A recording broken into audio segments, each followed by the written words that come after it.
we must increase our bust. We must increase our bust. We must increase our bust. We must increase our bust.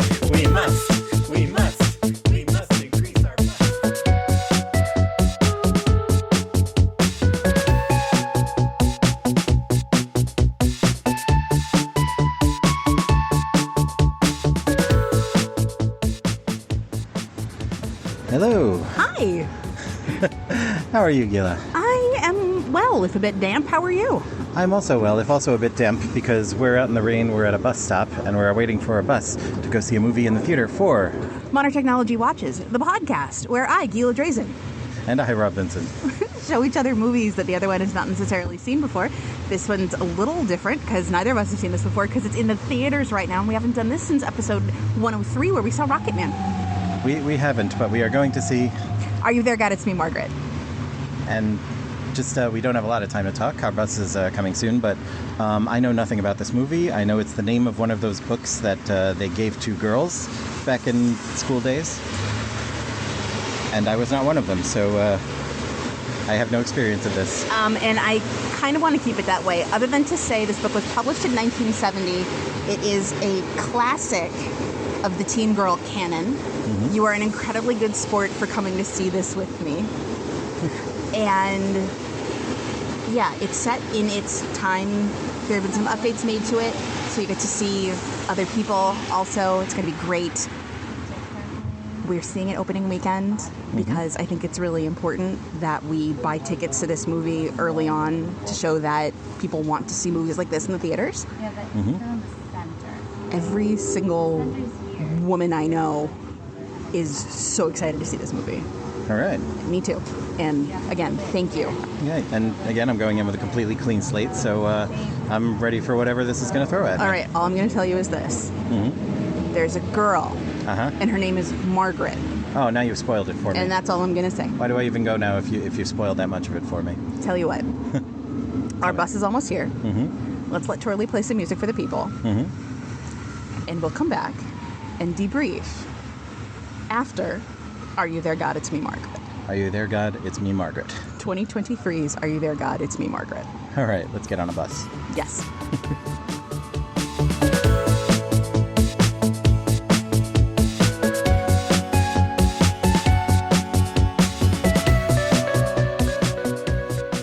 Hey, Gila. Hey, Rob. Are we back home? We are back home. We are out of the rain, which picked up right after we got back. It did. We saw the movie. We went out. We had lunch, did a quick shop through a store out in the neighborhood, and we came back here to our apartment studio. We walked in the door and we heard the first boom of thunder from outside. So we couldn't have timed it much better than we did. So, having gone in knowing nothing at all. What'd you think? I loved this movie. It was such a sweet and genuine, and I think if I try and be objective about it, I can say it seems like a very important story to tell. Of course, there were things that I don't identify with, but I know around half the people out there would, and would really benefit from this story. So I can see why it's a big deal. I can see why it's a story that pretty much every girl in middle school or so gets. Yeah. This is a really good, solid movie. I don't know the book, so I don't know how stringent an adaptation this was or what they changed or anything, but just in itself, I really like this movie. I'm so glad. It is pretty straight on. What's interesting is the stuff that has changed. Mm-hmm. There's one thing I can think of that changed, and that changed in iterations of the book. Mm-hmm. This book was published in 1970. I wound up reading an early printing of it, which is important. There's a change between early printings and later printings. What changed? The pads. Ah. Because in the 60s and before, they didn't stick. Mm-hmm. They had belts. Oh, right. And you had to put on the belt and hook the belt. Okay. So before we get too far into this, for the benefit of people listening who don't know from this story at all and haven't seen the movie but are just listening to our take on it, which will spoil the entire story. Oh, 100%. How would you elevator pitch this? What's it about? This is about an 11-year-old girl figuring out who she is in the world at age 11. Mm-hmm. And I could go further than that. But, if you needed me to TV guide it, that's it. Margaret's figuring out who she is. Her family moves from New York City to the suburbs. She's got to figure that out. She's got to make new friends. She has been raised with no religion. She's trying to figure that out.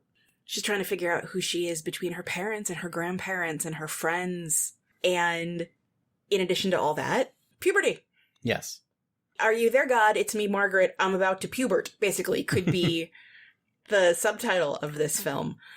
Because, this book and this movie are all about puberty. Mm-hmm. This is in 6th grade. Oh, my God. Mm-hmm. And this is 6th grade in 1970-71, so she's still in elementary school. Yeah. Yeah, for those who might not know, 6th grade in the United States, it used to be the last year of elementary school. And some places it still is. Yeah, some places it still is. Maybe kindergarten would be somewhere else, but you would have kindergarten or 1st grade through 6th grade, and then you would go to junior high school, which was 7th and 8th grade, and then from that you would go to high school, which is 9th, 10th, 11th, and the final year, 12th grade. But since then, a lot of the United States has shifted over to making 6th grade part of the secondary step. So elementary school would be up to 5th grade, then 6th, 7th, and 8th would be what is now called middle school rather than junior high. And then you would have high school, which is still the same 9th, 10th, 11th, and 12th. Right. Now, I remember hearing when I was younger that there were junior highs that were 7, 8, 9, and high school was 10, 11, 12. Okay. Yeah, that's not how it was by me, but... I mean, there are lots of various places to do it all kinds of various ways. Mm-hmm. The school district I was in did middle school, but the school districts around us were still doing junior high. Yeah, and I hopped between school districts as a kid and went from a district where 6th grade was in grade school, elementary school, and in 6th grade I started in a different district where it was the first year of middle school. So I never got to have that last year of grade school. And I had the opposite experience because I went to Jewish day school through 6th grade. Mm-hmm. And then I started middle school in 7th grade.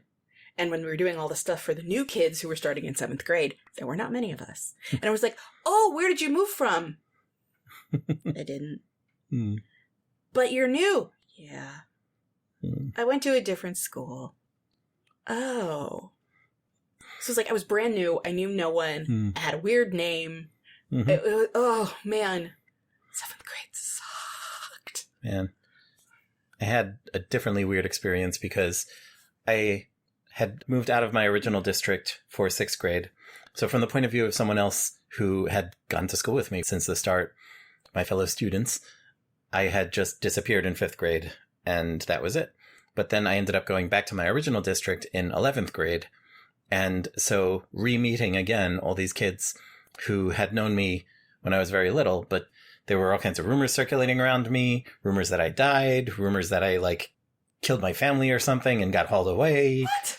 Just the sorts of things that I guess kids who are 11 or so will say about somebody who just disappeared. So yeah, it was strange, and I didn't have happy school years in general for a number of reasons. That was one of them. Mm. But anyway, back to this. Yes. So Margaret is 11 years old in 6th grade in her final year of grade school, and it's all happening. It's all happening. She comes home from camp, and her parents are like, hi, how are you? She's like, why are there all these boxes here? And they're like, we'll talk about that later. And her grandmother says, you're moving. It's interesting at the beginning, but we'll get there. The thing is that this movie is brand new in the world. Mm-hmm. It opened in theaters 2 days ago. Yes, we are recording this Sunday, April 30th, 2023. It premiered a week ago. Mm-hmm. It premiered at the San Francisco Film Festival a week ago. Mm-hmm. All this to say, dear listeners, that the plot summary section of the Wikipedia page for the movie doesn't exist yet. Yeah. People have not filled it in. So what we're going to do is kind of wing it, but using the plot section of the book's Wikipedia article. Yes. So we'll kind of, I think, have a bit of a looser discussion this time around. I think that's very fair. But the thing we're going to do before we get into the plot at all is to say this movie has been a long time coming. Yes. I cannot think of anyone I know in my demographic who didn't read it. And I said to you, I can't remember, was it during the closing credits? Mm-hmm. I said, this is by no means my favorite Judy Blume book, but I love it all the same. There are probably 4 I could think of that I like even better than this. Mm-hmm. But it's really, really, really important. And if you heard sighing over the course of this final weekend in April, Mm-hmm. coming from across the United States, it is the sound of generations of women, generations of us, letting out the clenched sigh we didn't know we were holding because of the fear that this was gonna get fucked up. There are lots of ways this could have been fucked up. Yeah, I mean, this book came out in 1970. Uh-huh. So, yeah, that's 53 years of kids who had this as a very important part of their lives. This is a foundational text. One thing I didn't ask you yet is, you asked me what I thought of it. I haven't asked you, what did you think of this movie? I was so happy. It was great. There are obviously things that were expanded upon that are not completely identical, Mm-hmm. but it's lovely. It was lovely to see a movie that's aimed at families, and lovely to see a movie where, I mean, it's in theaters. It went wide. Nothing blew up. No one got shot. There was no blood on screen. For all the talk of periods, no blood on screen.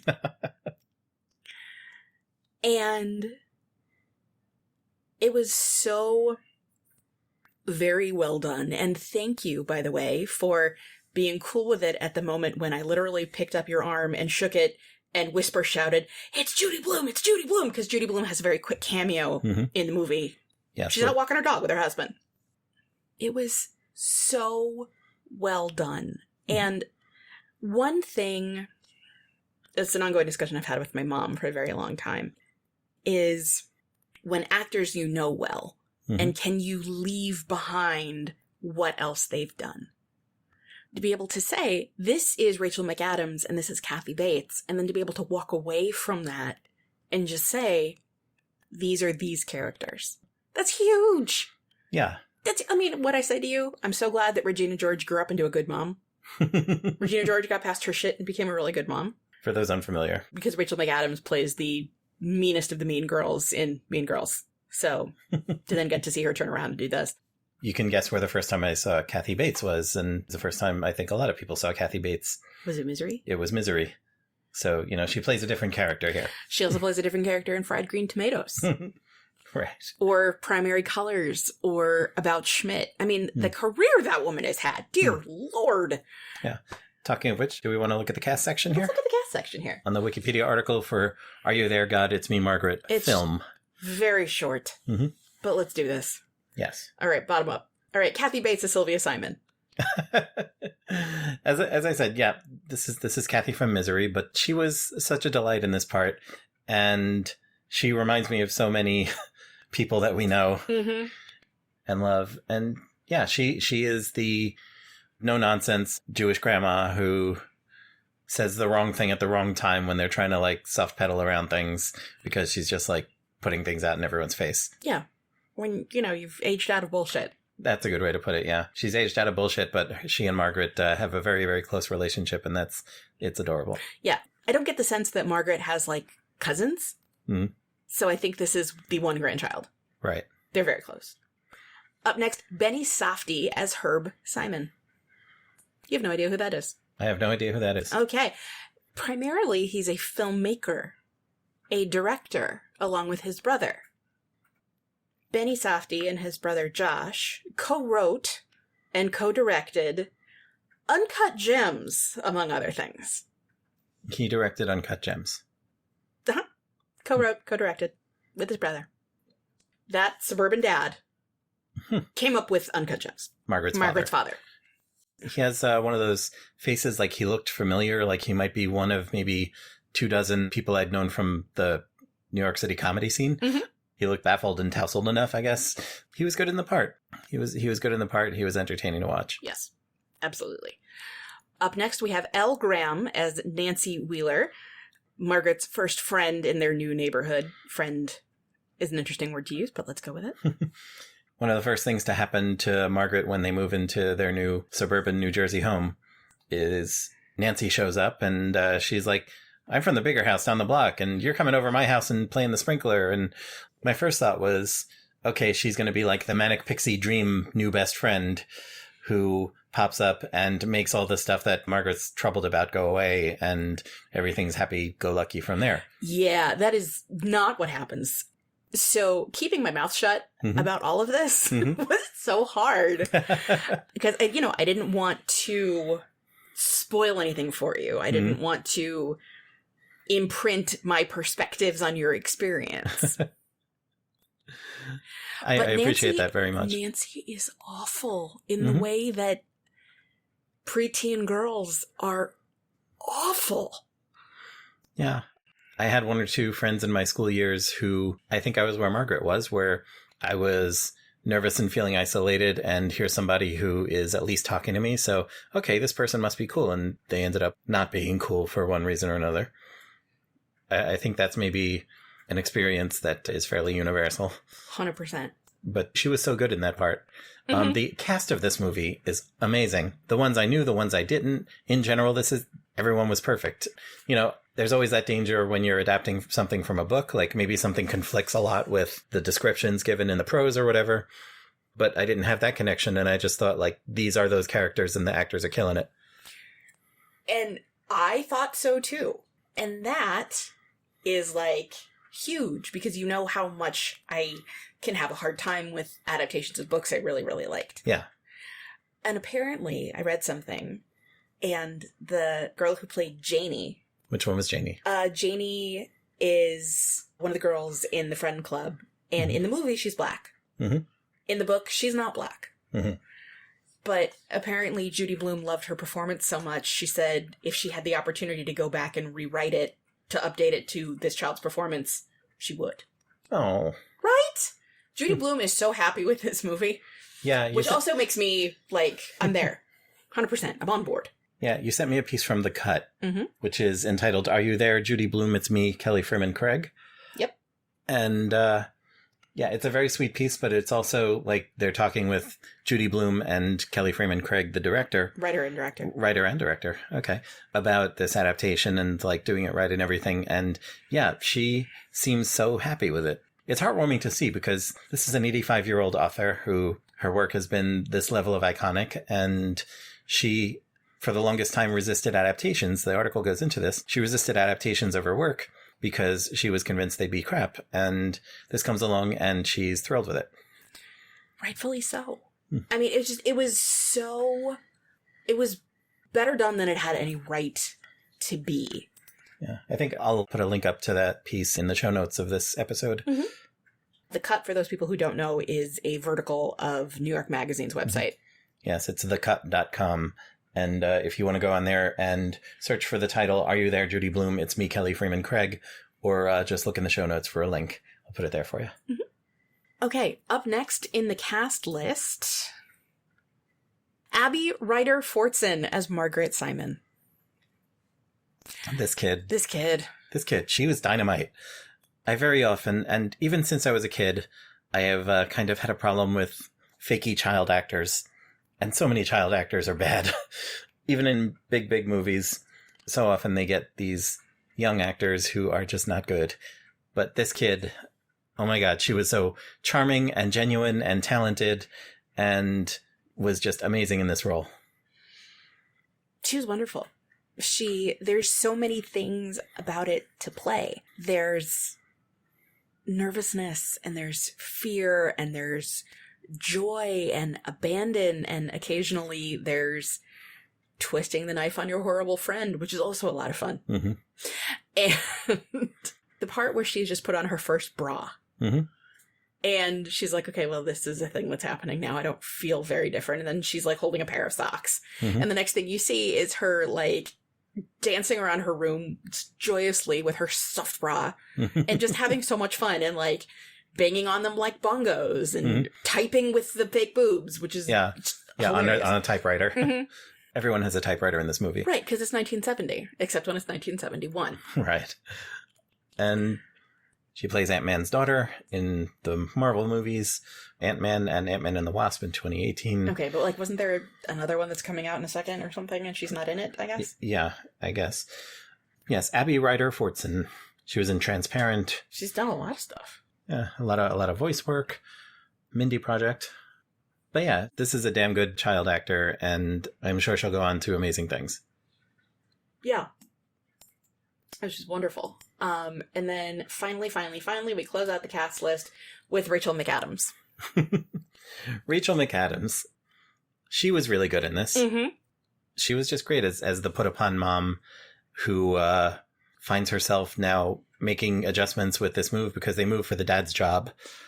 He gets a big promotion. Mom is no longer working. She was an art teacher, and she finds herself having to shift to being a homemaker. She's like going to the PTA, joining all these committees just to have something to do. She played it so well. The only other thing I could really think of that I've seen her in was Disobedience, which was an adaptation of a Naomi Alderman novel. You've seen her in a lot of stuff, though. Nothing that really, like... You didn't see Wedding Crashers? No, I didn't see Wedding Crashers. You didn't see The Notebook?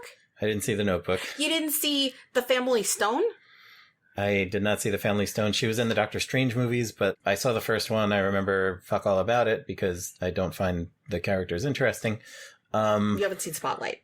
I don't think I've seen Spotlight. Okay. She reminds me of a slightly older version of who's the one that was the woman from Megan? Allison Williams? Allison Williams, yes. She's like Allison Williams-ish.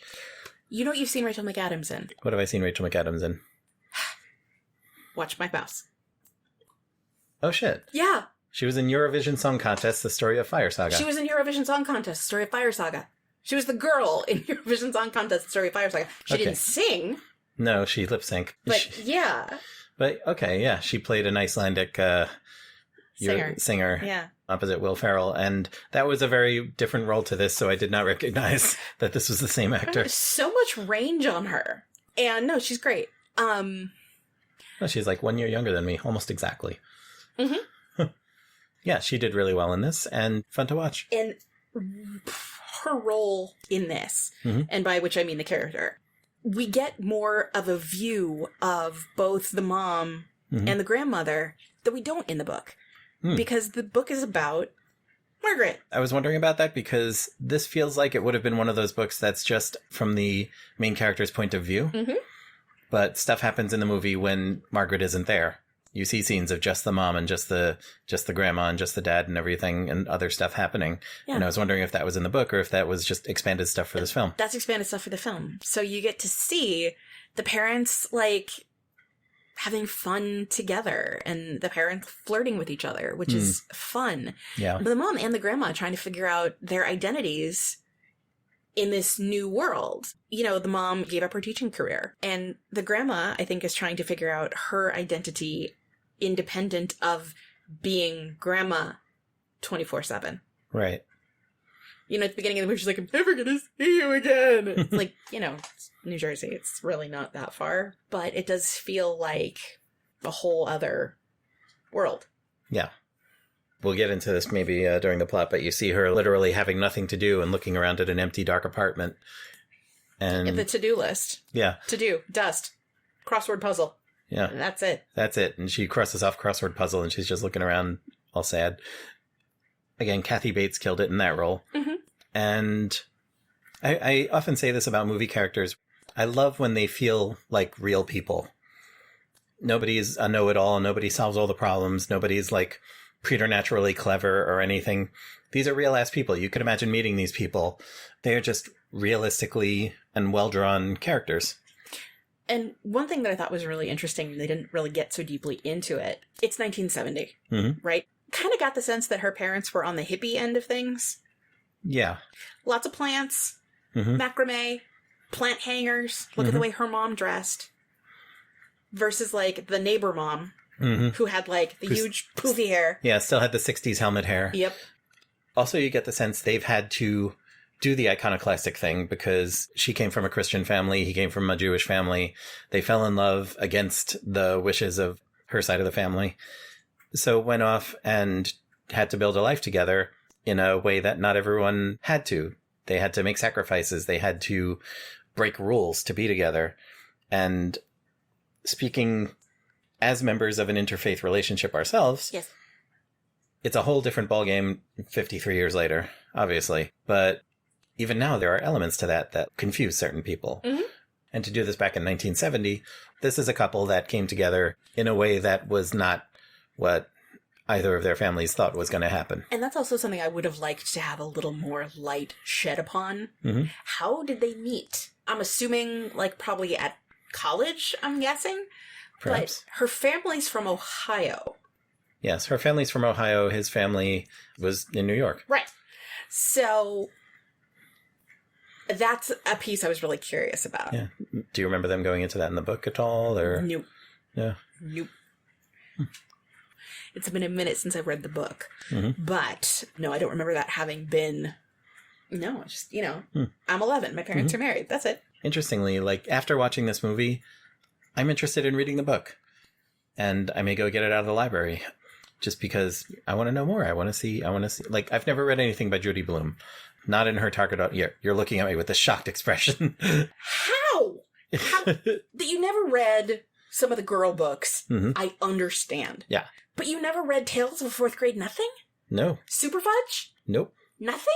Nope. Oh my god. I was aware of her as a writer of one or two of these books for girls, and so I think as a kid, I assumed that that's what Judy Blume did. And so I never picked up any of her books. Okay, we're just going to have to get you like a box set. Because the thing is, yes, indeed, there is this very...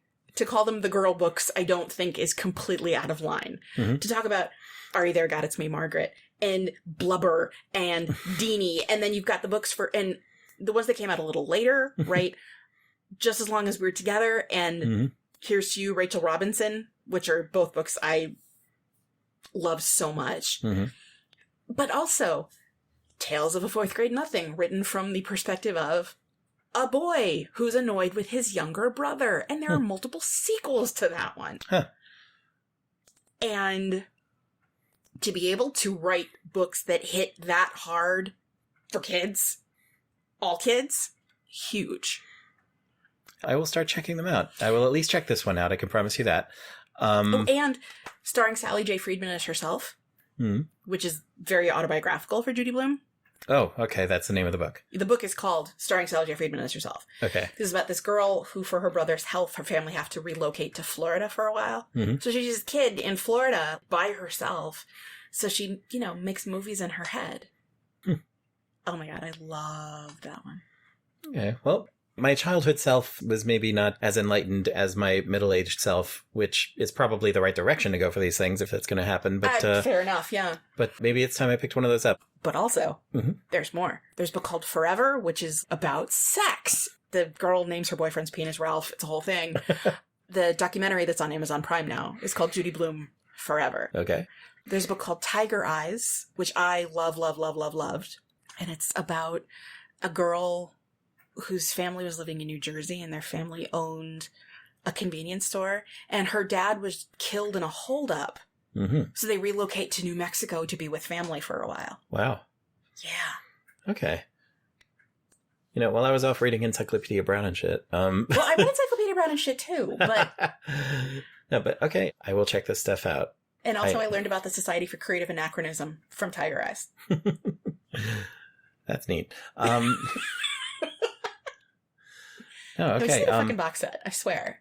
I was never someone who shied away from the topics covered in this book. Mm-hmm. I grew up, I was raised primarily by a single mom, and I had two younger sisters, and I was never one who was put off by things like, the girls need sanitary supplies, and I can go to the store, and, I know which ones to pick up. And as the recipient of your being okay with that... I would like to publicly thank my mother-in-law and my sisters-in-law for raising an enlightened human being who can pick up sanitary products and not wince. I don't understand the mindset that makes a guy be squicked about human frickin' biology. Get to know how your fellow humans work. It's worth it. The fact that this stuff was laid out so raw in this book, looking back now, I'm surprised that my idiot schools had this book in the school library. Well, it's funny you should mention that. This book, in the last 53 years since it has been published, has been near the top of lists of challenged and banned books. This does not surprise me. People do not want this one in schools.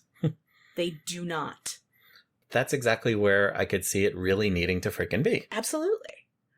Absolutely. And is it because of the period stuff? Is it because of the bra stuff? Is it because of the religion stuff? There are so many different ways that this could go. Okay, no los tres. Exactly.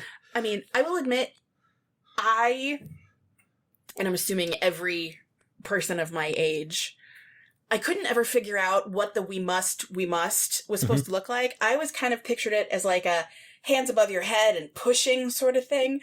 But I developed early.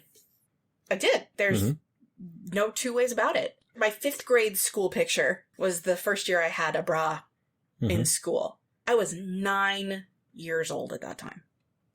When the school pictures came back, since then, my 5th grade school picture was referred to as the Dolly Parton picture. Oh. Because your girl's got boobs. And, you know, I was in that school picture pose, and I was just like, oh, those are there. Okay.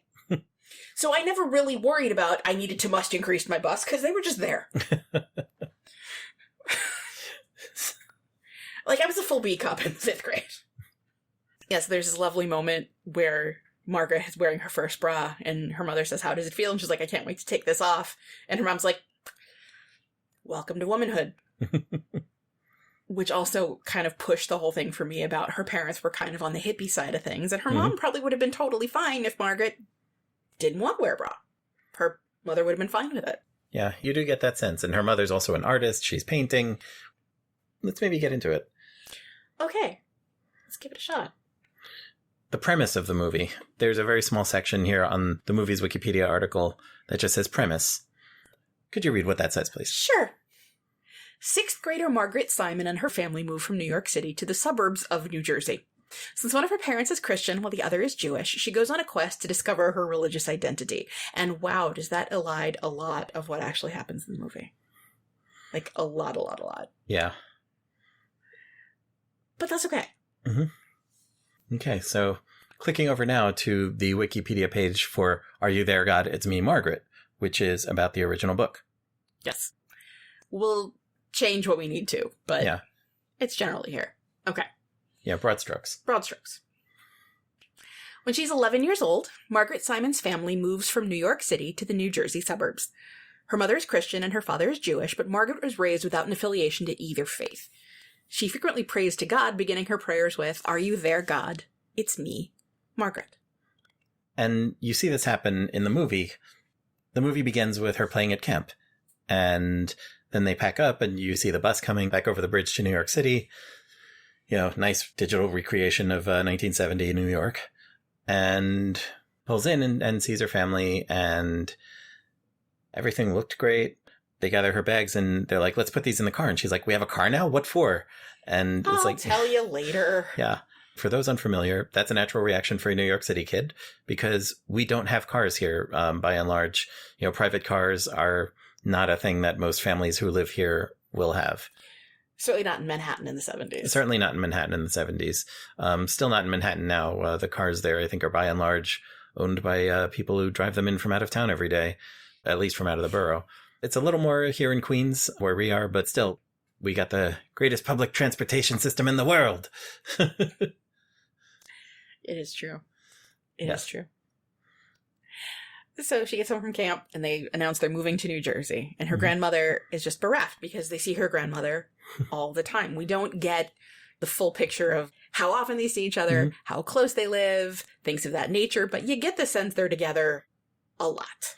But also, right from the start, they're bundling into the house and Margaret asks, what are all these boxes for? And the dad's like, oh, I'll tell you later, but first tell me about camp, and did you have fun, and what did you learn, and this and that. And Grandma Sylvia just goes, you're moving.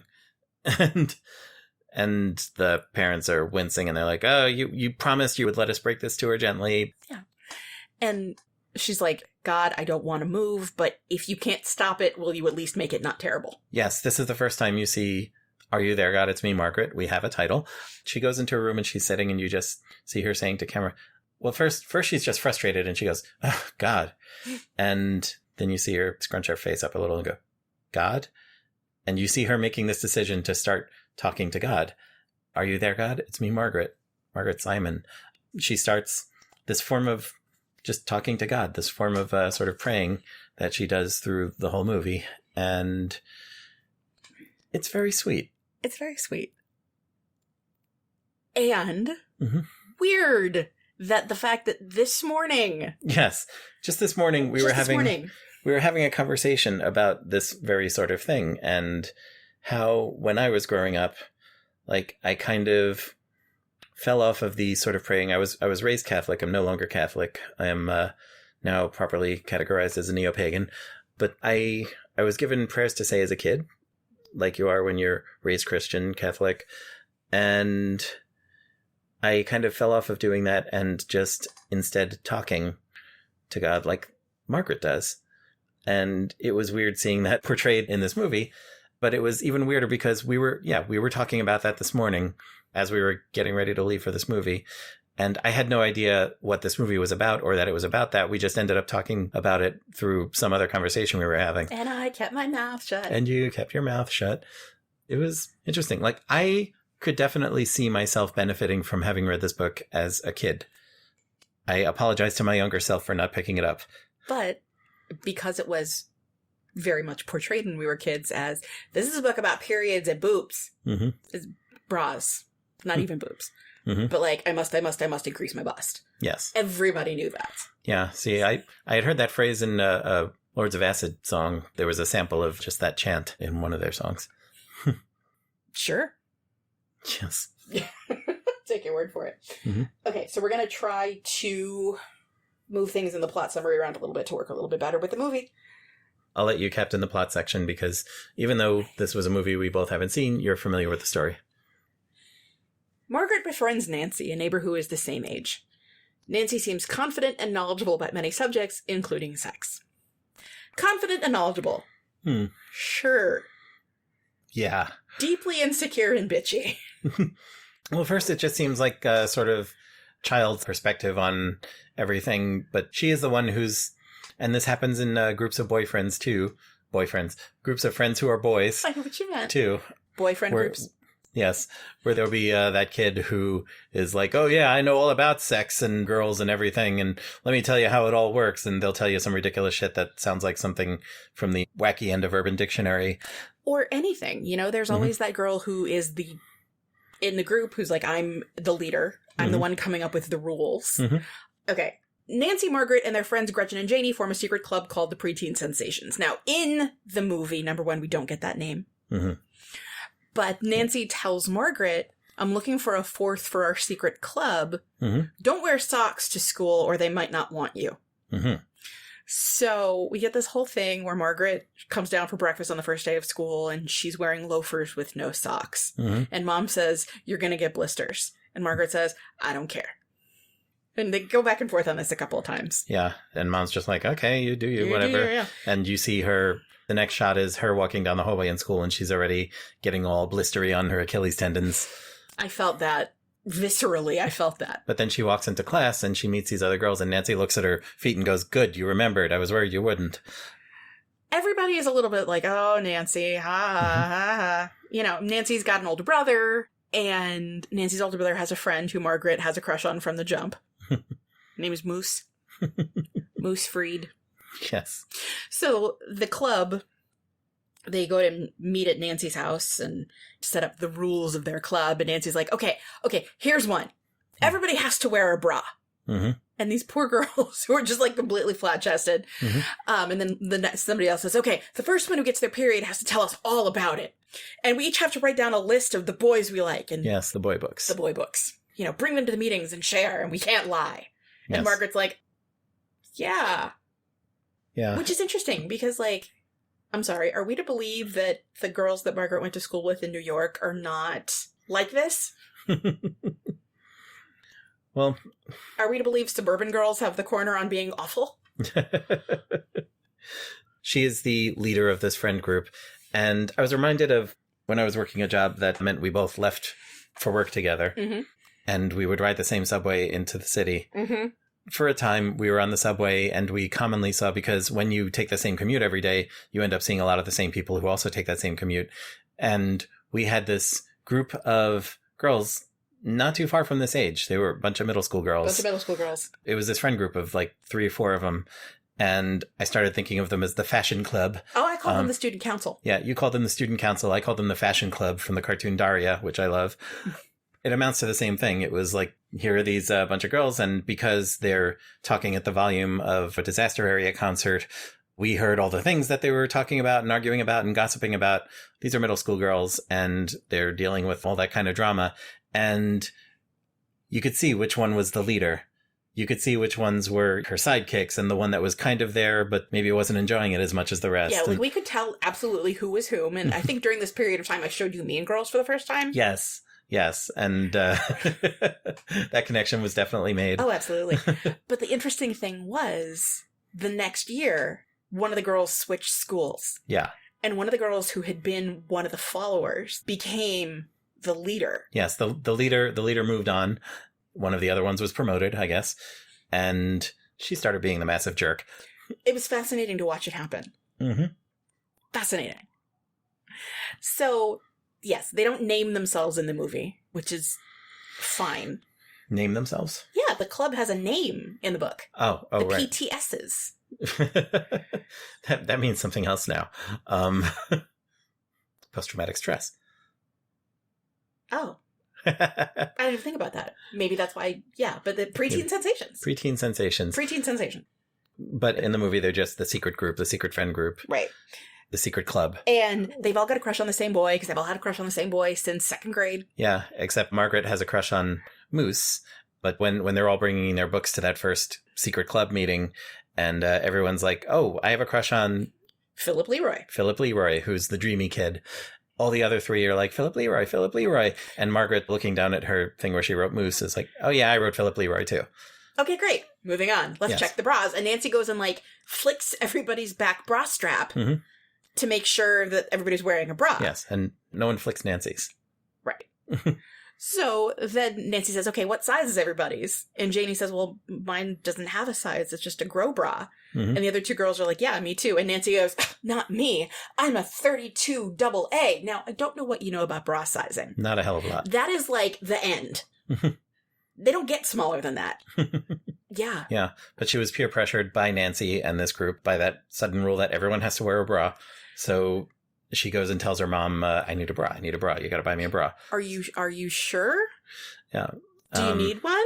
And she's really tense when she's talking about it. She's like, yes, I already told you I need a bra. So later they go to the store and they buy this grow bra because the old lady working at the store was looking at her and measuring her and going, we don't carry things this small. But here, have this, and when you eventually grow, it'll grow with you. Yeah, it's a grow bra. It's gross. It's gross. And there's a girl, and the way they shoot this is brilliant. There's a girl in the class who has physically developed way past everybody else who's in the class. Yes. And she's like a foot taller than the rest of them. She's got bigger boobs. Yes. And the way they shoot it is a lot of the times you can't see her head first because it's from like the perspective of Margaret, who's not tall. And then this poor girl, Laura, keeps having her head cut off. And of course, since Laura is the tallest and most developed girl in class, Nancy hates her and tells all these stories about her. And so the rest of the group's just going along with it. Yeah. She's like, oh, she goes behind the A&P with Moose and whatever. And Evan, her brother. Nancy's brother, not her own brother. Correct, Nancy's brother. She goes behind the A&P with them and they feel her up. And so Margaret just takes that on board. And Yeah, I remember this sort of thing when I was this age. And yeah, the most terrible things were said about the kids who developed first. At least the girls who developed first. One of my sisters was a very early bloomer, and I can't imagine what she went through among her peers, but I remember walking around with her, and she was 10 and 11 and getting hunks from people driving past as though she were an adult woman. Yeah, I mean, people saw you 2 together and fully thought you 2 were dating. Yeah. Despite the fact that you have, like, the same face. You and your siblings look very much alike. Yeah. I can imagine that being so rough. Nothing about any of it is easy. And that's the thing. And you're waiting for these things to happen that you think are already happening to everybody. And then you find out they're happening and they suck. And either it's happening too soon or it's happening too late. And you compare yourself to the girls around you. You compare yourself to your mom and your grandmother and just everybody you know. And it's too early. It's too late. You never know. It's really frustrating. And also, you have to be prepared. You have to be ready. Yeah. So there's this really cute scene in the movie where, so Gretchen of the 4 girls gets her period first. I think let's deal with the whole, like, the period type stuff, and then we can come back to the religion piece. Okay, yes. That's a very good idea. All right. We can deal with this in broad strokes without going bit by bit. Right. This is also, this takes place over the course of a school year. So that kind of gives us the arc. Yes. Yeah, let's talk about boobs and periods. Boobs and periods. Boobs and periods! All right. So everybody's, you know, in their grow bras, and then all of a sudden Gretchen shows up at school one day and she's like, I got it. And everybody goes, got what? And she goes like, my period. I got my period. And so, you know, she has to describe it in great detail. And you can tell Nancy's mad. Nancy wants to be the first at everything. Doesn't go well. So Gretchen gives this whole experience of it. She's like, I felt something coming out of me. And that was it. Yes. They've all watched the movie in school together already. What every young girl should know. Yes. And it was so very 1970. You didn't quite see the movie they were watching, but they're all seated in the auditorium, scattered around because it's just girls. And one of the older woman teachers comes out. You're all going to go through some changes. And maybe some of them happen to you, and maybe none of them have happened to you, but they're all going to, so you're going to watch this movie. The camera goes over to Laura, who's, of course, the tallest one in the row of seats. And maybe you haven't gone through any of them yet, and the camera's straight on Margaret. But it's funny because you see the faces of all of these girls, some of whom are not in their class. Like, we don't know who all of them are. But watching these girls reacting to this video is just... skeeving and freaking out and making puke faces and... oh, me? That's going to happen to me? So then after that, a friend of theirs has gotten their period, so Margaret and Janie go to buy pads. And they wind up with the brand, in the book it's specified, Teenage Softies. Teenage Softies. I didn't know if that was something made up for the book or if that was a brand that existed. If it did, it doesn't exist anymore. They both go to the store, they both pick up a pack, and they're very nervous about it. It was so cute. They're going toward the register going, please be a lady, please be a lady. And then they see that it's a lady and they're like, relieved. And then a teenage boy comes and takes over from her before they get there. And Janie's like, let's put him back. And Margaret's like, no, let's just do this. So they go up and they put the packages of pads on the belt at the register. And they're just looking at this boy. The boy's just looking back at them. The belt is moving comically slowly. Yes, he presses the button and the belt just goes, and the boxes are slowly getting to the end. And Margaret, like in a moment of frustration, just grabs Tic Tacs and throws them on top of the pile there. It's great. I mean, definitely, I went through a period of time, no pun intended, where I was just beyond embarrassed to be buying sanitary supplies. And it was mostly when I was in high school. Because, you know, I knew people who worked at the grocery store. Yeah. I could see that being weird if you knew people. Like, as I said, and I've said this on another episode of ours, I can't remember what movie we were talking about, but I grew up in a house full of girls and women. So we would routinely go to this strip mall near us to run errands, go shopping. And it was very common for mom to send, you know, 1 or 2 kids into different stores to get something while she got something else, or she just sat in the car. And so we would cover all the errands at once. And I would very often have to get the sanitary supplies. And I knew what they were for. And I had totally been educated on how it all worked. And so it was nothing to me. But there I was, like a scruffy teenage kid going to a cash register with whatever else I was getting. And, you know, maxi pads or tampons, depending on who they were for. And sometimes I would get weird looks. When I did, I was terribly amused, and I would just go, yes, they're for me, and stare them down until, you know, whether it was another shopper or whether it was the person at the register. And both happened. But I can totally recommend for any men listening to this, I'll just say men who need to hear this. There's nothing gross about them. There's nothing weird about them. and completely familiarizing yourself with this whole aspect of the life of people who menstruate can work very much to your advantage. When I grew up as an adult, when I was living on my own, living in apartments and stuff, if you are a single man and you keep a small stock of emergency sanitary supplies, you will very likely be someone's hero if they're visiting you and have that kind of emergency. And there is value in that. If you're dating, if you have family who come and visit you, if you have friends who come and visit you, there is so much value in that. And it is so unexpected. I have been the recipient of so many like wide-eyed, oh my God, thank you type reactions from people who needed such things. And I told, I've got some under the sink. The last place I was living before I moved in here with you, I was in a shared apartment with 2 gay men, and between the 3 of us, none of us needed them, but I stashed some under the sink because, you never knew. And, I was at that point in my life, at least for a little bit when I was living there, dating. That's when we met. Yes, that is when we met. Right, so, when you were getting on the dating apps to... Yeah. Anything can happen. You never know. Beyond that, just learn how other people's bodies work. It is not gross. It is not squicky. It is a fact of human fucking life. And you deserve to be enlightened about it. Do you remember, were you aware of it when, I believe it was Always, put a little symbol on every different kind of package? So you didn't have to say, hey, please get me an ultra long, ultra thin maxi with wings. You'd be like, excuse me, could you just go grab me a package of the ones with a heart on them? Yeah. Because all the different options were just a lot. And you didn't want to have to make anybody remember. So I'm like, could I just 2 packages of heart ones, please? Yes. And of course, I knew what brands people in my family were using. It can be overwhelming. If you are wanting to be helpful, grab a package of something that looks like it says medium, and it will be enough for somebody who has some kind of emergency. Yeah. Get a pack of pads, get a pack of tampons. You never know which someone prefers. Just get a medium pack of each and stash them somewhere. They don't go bad, and you'll be making somebody's day. They don't go bad unless the package gets wet from leaky plumbing or something under the sink. True. But you can be somebody's hero.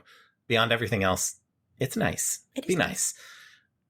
That's my menstruation rant for the day. I'm going to piggyback on your menstruation rant and say,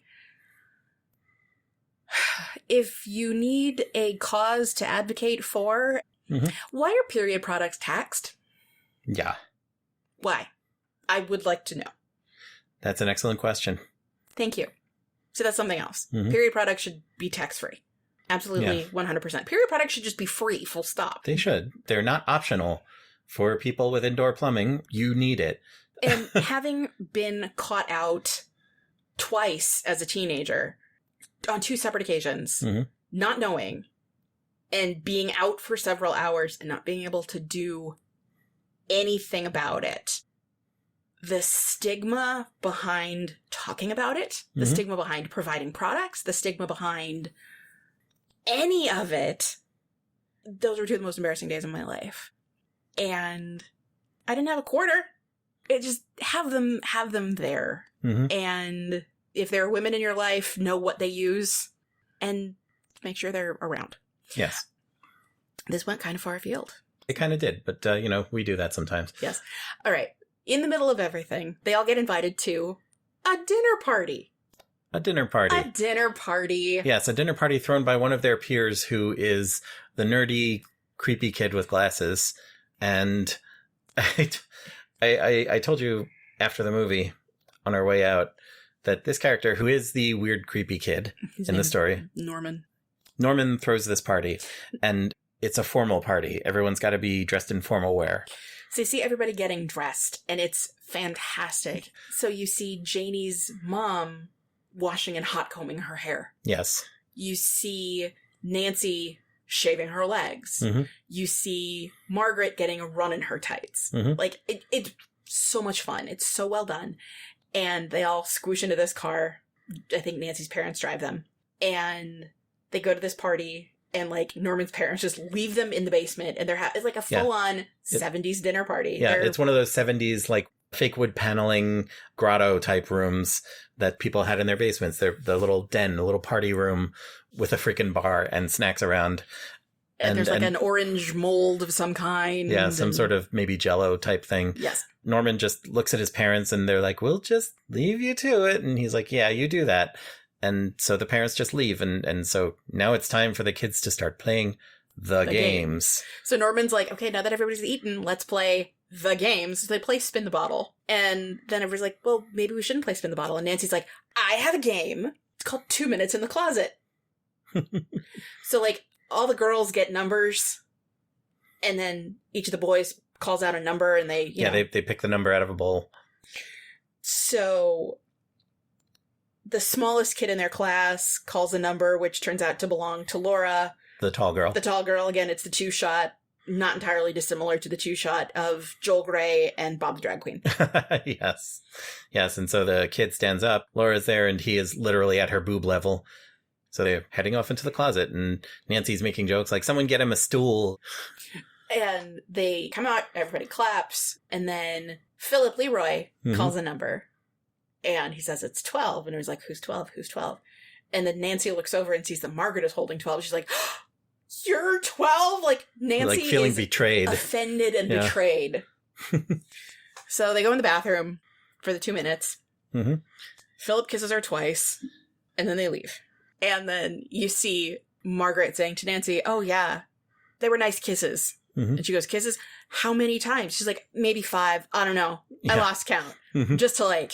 Yeah. Fuck with Nancy, which I so appreciated. I love that. But in the moment, the way she plays it, and she's all nervous, and he goes, Margaret, turn around. And so she turns around, and he gives her a quick peck on the lips. And she's just like frozen in place. And so he leans in and gives her a longer kiss. And she's still frozen in place. And then the 2 minutes are up, and he leaves. And she's just stunned and putting her hand up to her lips. And she's like, I've just been kissed. And she goes out, and she's like floating. It's lovely. The whole thing is really well done. The actor who plays Margaret is so good in this. Mm-hmm. So we fast forward a couple of months, and Margaret's mom brings the mail in, and she says, you got a postcard. Margaret says, that's weird. Yes. Who's in Washington, her mom says. Oh, Nancy's family went for President's Weekend. Mm-hmm. So Margaret looks at this postcard, which says in huge letters, I got it, love Nancy. Yes.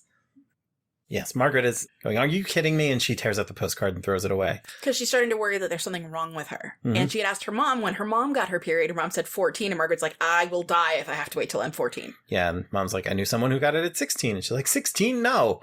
So she's feeling way behind. Way behind. Not long after this, Margaret is at Radio City. She goes into New York City with Nancy's family and Moose. Nancy was like, hey, my parents have tickets to Radio City. Does anybody want to come? And there's no response. And she goes, Evan and Moose are coming. And Margaret's like, I'll go. Mm-hmm. It's very cute. So they go to Radio City and they have dinner afterward. And Moose says to Margaret, you know what I've always liked about you? And at that precise moment, Nancy's like, I have to go to the bathroom. Come with me. Yes. And you see Margaret kind of seething. Like, I think at this point she knows what's going on. Mm-hmm. And she knows that Nancy is deliberately just awful and messing with her. Nancy's in the stall and Margaret's out by the sinks and Nancy's talking about yada yada this and that. And I had like 3 7-Ups and I have to pee. Yeah, and Margaret's just go, uh-huh. Yeah. And then all of a sudden she's like, oh no. Nancy's like, oh no, oh no, oh no. Oh please, oh no, oh no, oh no. And she starts crying. Yes. And Margaret's like, what's wrong? And Nancy's like, go get my mom, go get my mom, go get my mom. So Margaret goes and gets Nancy's mom, brings her into the bathroom. And her mom is like, the difference between Margaret's mom and Nancy's mom is, like, palpable. Yes. It's fascinating. It is.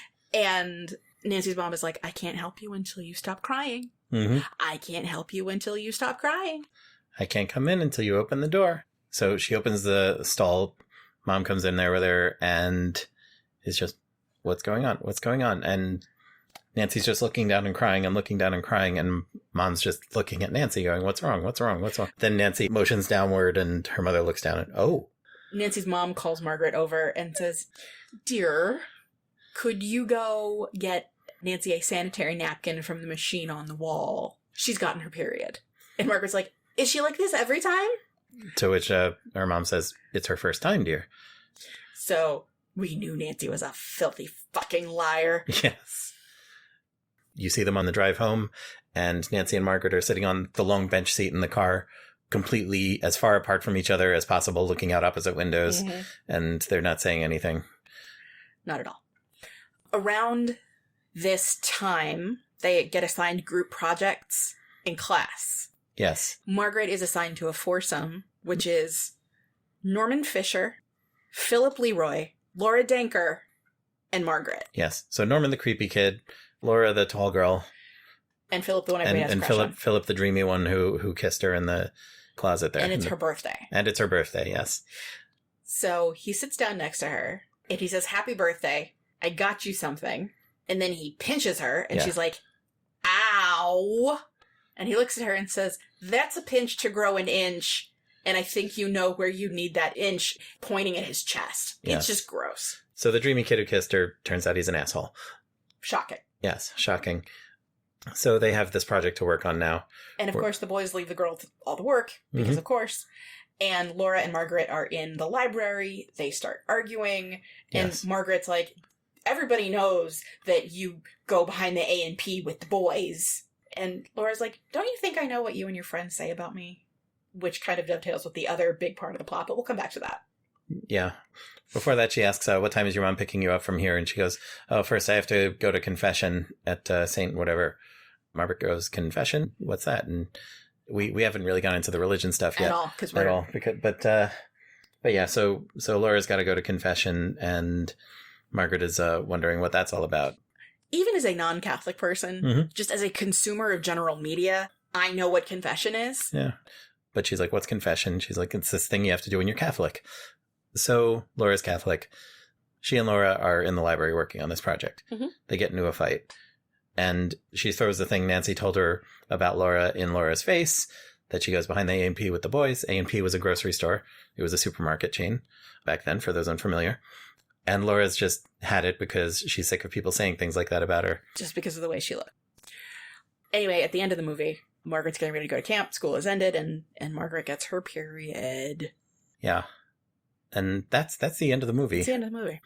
But before we wrap it up, we'll go back and do the religion track now. Absolutely. These are the two threads, the puberty and the religion. Puberty and religion. Yes. So. Yes. So, rewinding.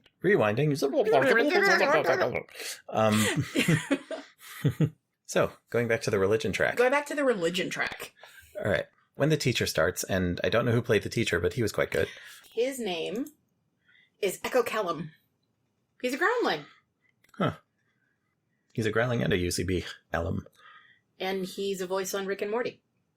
Everyone's been a voice on Rick and Morty, except that one guy who won't be anymore. Oh my. Oh, he's from Drunk History. Everybody was in Drunk History, but yes, he played Lou Alcindor. Bit parts on a lot of things. Jobbing actor. Oh! Okay, here's another reason to watch Grand Crew. Grand Crew? Yeah. It's a show on NBC called Grand Crew, and it's about a group of friends, and Nicole Byer is in the group of friends, and so is this guy, so maybe this is something we would enjoy. Okay. Well, the first thing their new teacher does at the beginning of the year is he fills out a questionnaire on the board and tells them all to do the same. It's got his name at the top, and I love blank. I hate blank. I'm looking forward to blank. And he calls her over to his desk one day at class. And he's just announced they're all going to do a year-long research project. Yes. "Margaret, I want to see you at the end of class." Edward, ooh! Yeah, "What did you do, Margaret?" He goes, "Now, I noticed that on the questions you put, I hate religious holidays. I found that very interesting. Why do you hate religious holidays?" And she explains, "My mother is Christian, my father is Jewish, and so when I grow up, they'll let me pick whatever I want, but I'm not any religion, so she hates religious holidays because she doesn't do them. I don't observe any of them. She doesn't do any of them." He asks about her grandparents, and she says, "Well, my grandmother's Jewish." And he said, "And your other grandparents are Christian, and they want you to be Christian?" And she says, I don't know them. I've never met them." She explains to the teacher, "Oh, they live far away. They're in Ohio." He goes, "Well, I think religion would be a very interesting subject for you to do your research project on." She comes home, and you realize she's never really thought about this before, but she asks her mom, "Why don't I know your mom and dad? Why have I never met my grandparents on your side?" And her mom tries to avoid the question. Yeah. "I'll tell you, but we can talk about it later. She's like, "Well, why don't we talk about it now?" And it's really lovely work in this scene by Rachel McAdams. Yes. Who said, "Well, my parents are very devout Christians, And when your dad and I first fell in love, they said it would be hard for them to have a Jewish son-in-law. Mm-hmm. You see her trying to be tough and explain this to Margaret, but like she's got tears and she's choking up a bit. And you realize this is still a really painful point for her. And Margaret immediately sympathizes and she's like, I can't believe they did that to you. They're your parents. And she goes and hugs her mother. So she said, so I'm really not their daughter anymore. They said if we got married, I wouldn't be their daughter anymore. And so I'm not. And Margaret said, but you're still their daughter. It's very sweet. And she hugs her mom. And then she immediately goes to talk to God. And she's like, how could anybody do that? Yeah, she doesn't understand it at all. And this ends up unlocking something for her mother, because now that she's thinking about this again, it is the holiday season. You see Christmas lights on one house and, Christmas lights on another house, and then just Margaret's dad shoveling snow on a completely dark house. And her mother is filling out New Year's cards. Yes. And you see her going through her address book, and she gets to her parents' address in Ohio. And she takes a beat and then just writes them a card. Dear Mom and Dad, I hope you are well. And sends it. Meanwhile, Margaret spends a weekend in the city with her grandmother. Yes. They go to see the Pirates of Penzance at the Delacorte Theater. Yes. Very delightful scene. And we're both suckers for Penzance, I think. 100%. And of course, they're on Modern Major General. And I think the recording that they were using was one that was played frequently in my house when I was growing up. So I was just waiting for the throat clearing. Like, that never happened. Yes. It's bedtime, and Margaret says to her grandmother, can I go to temple with you?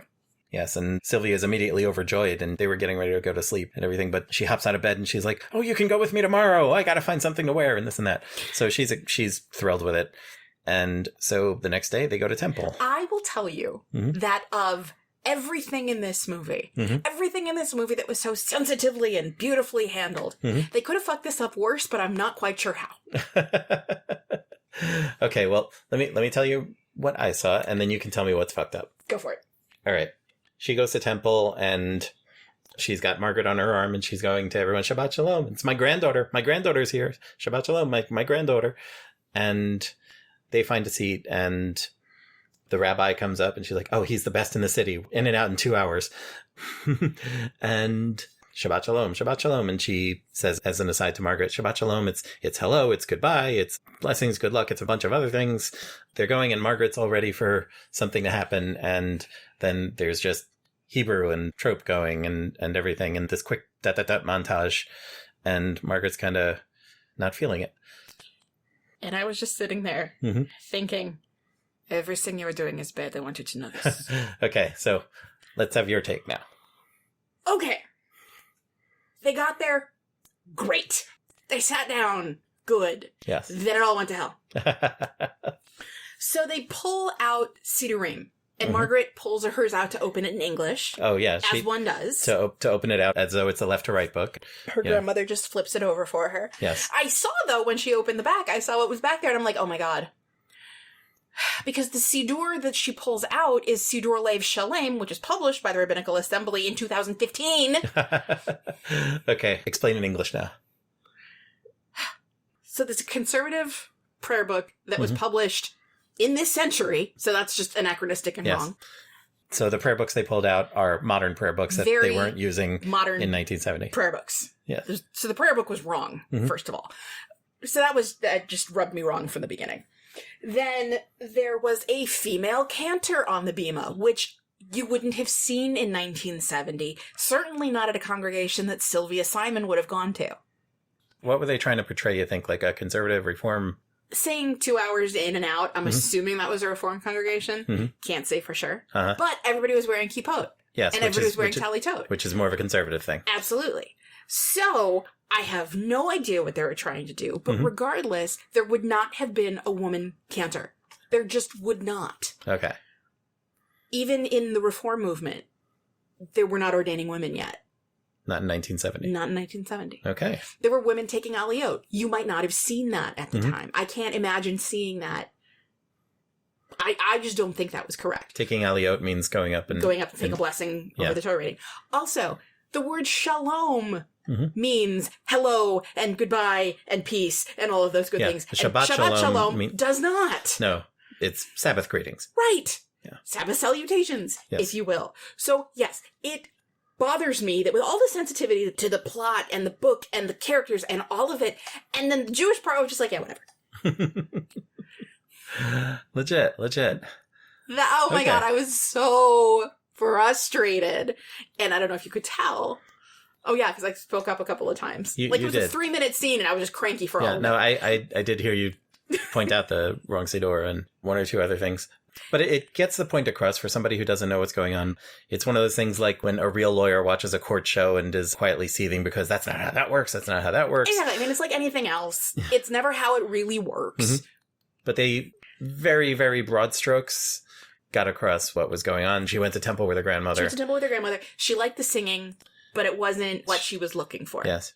If you needed to do broad strokes, I'm going to a synagogue, then yeah, broad strokes, great. If you have a base of knowledge... So that happens.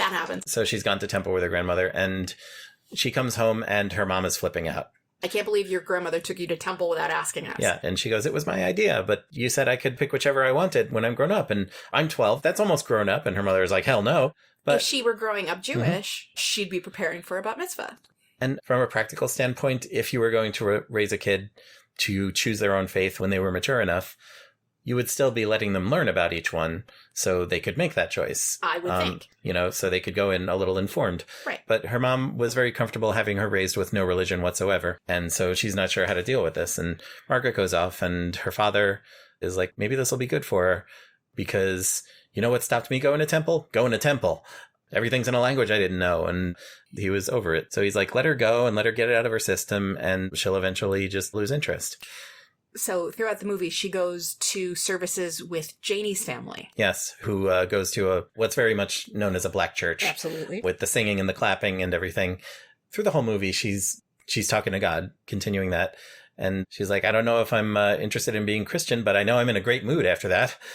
Because it is. If you've ever been to that type of service, it's a great time. Remember the whole thing that Eddie Izzard did in Dressed to Kill about the experience of singing in the black church versus singing in the Church of England? Yes. Right. All the singing, and it comes out of like murder and kidnapping and death and... Yes. And then there's the Church of England. Yes. All the money in the world. Enough money to make King Solomon blush. And hallelujah. Hallelujah. Yes. Yeah. Yes. And if you haven't seen Dressed to Kill by Eddie Izzard, by the way, what are you doing? Pause this podcast. Go watch it. Yeah. It's she continues to be brilliant. But Dressed to Kill, I think, is just... Yeah, I think that's maybe the height of her powers. Absolutely. And it was also, like, that was my entry point. Yeah. A lot of people's probably, but yeah, Dressed to Kill. I think she won a couple of Emmys for it. Yeah, I think most of the Eddie Izzard gifs that you see as reactions around on the net come from Dressed to Kill. Kick or Death. Yes. Cake or Death is from Dressed to Kill. The popcorn gift, definitely. God Save the Queen from Rabid Dogs. Yeah, if you all there. haven't seen it, you need to. Yeah. Basically. Yeah. But anyway. So she goes to that. She's gone to the black church with Janie. She goes to midnight mass, Christmas Eve with Nancy's family. She doesn't get it. She's not feeling it. And after going with Nancy's family, she's like, why do I only feel you when I'm alone? And then after she and Laura have the fight, Laura goes to confession. She chases her out into the church, sees the confessionals. Confessionals, yeah. Confession booths, whatever you want to call. Basically, down the block or across the street or something from the library is St. Whatever's church. Then she sees Laura go in, and she's running after her, trying to apologize for what she said, but she loses track. She's just looking around this big empty church. Then she sees Laura come out of the confessional. She lets Laura leave and goes into the confessional herself. Because she had asked Laura in the library, confession, what do you confess? And Laura's like, things. So she's feeling like jerk of the world, and she feels she's got something to confess. She'll go to confession. So she gets in this booth. Again, she is pointed out that she only feels God around when she's alone.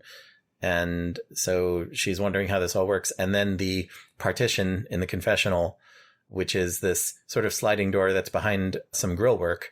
So you can see that there's someone there, but you can't see who's there. For those unfamiliar, it's a member of the clergy who's there hearing confessions. And he goes, yes, my child, have you something to confess? And she starts and she's like, I've done something terrible. And then she's like, sorry. And she just gets freaked and leaves. Normally, and I was raised Catholic, you would go into the confessional.